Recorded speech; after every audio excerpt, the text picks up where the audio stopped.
Europe में एटमी हथियारों की होड़ तेज हो गई। यूरोपियन यूनियन कर रहा है बड़ी तैयारी, परमाणु पावर बनने की तैयारी में है बेल्जियम भी। जानकारी यह मिल रही है कि परमाणु रिएक्टर के लिए लिया जा सकता है आने वाले वक्त में बड़ा फैसला। परमाणु पावर बनने की तैयारी में बेल्जियम नजर आ रहा है।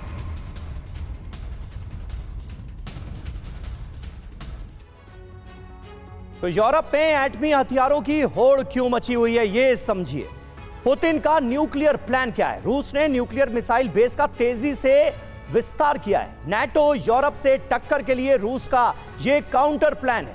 व्हाइट सी से लगे नैनोक्सा पर परमाणु हथियार बेस है। फुटबॉल ग्राउंड जैसी 3 न्यूक्लियर फैसिलिटीज हैं। नैनोक्सा में 2 मिसाइल कंटेनर और 1 मिसाइल लॉन्च पैड भी मौजूद है।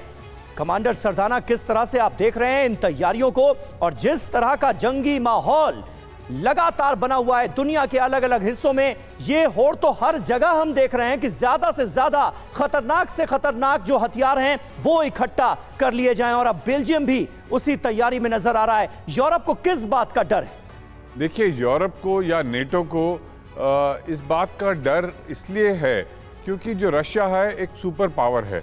आपने अभी कुछ ही देर पहले दिखाया एक रशियन पनडुब्बी, एटॉमिक पनडुब्बी।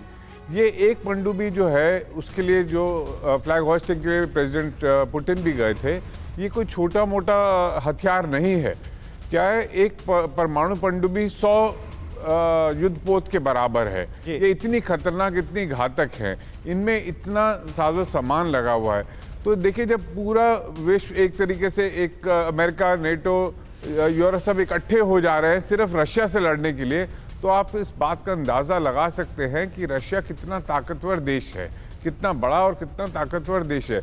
और ये जो बाकी देश, बेल्जियम वगैरह, जो आज की डेट में इनको या तो नेटो और यूरोप से भरोसा उठता जा रहा है कि यदि जिस दिन रशिया अपने पे आएगा तो हम लोग कहीं के नहीं रहेंगे।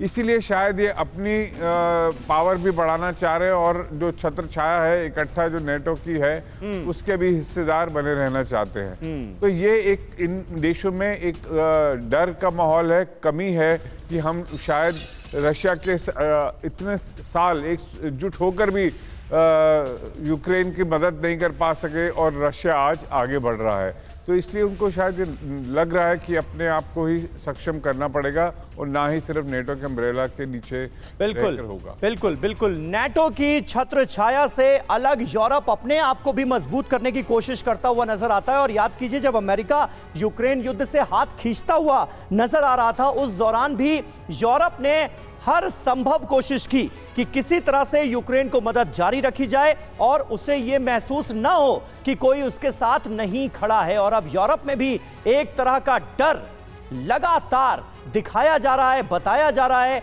कि रूस कहीं भी हमला कर सकता है, इसलिए ज्यादा से ज्यादा खतरनाक हथियार जो है वो इकट्ठा कर लो।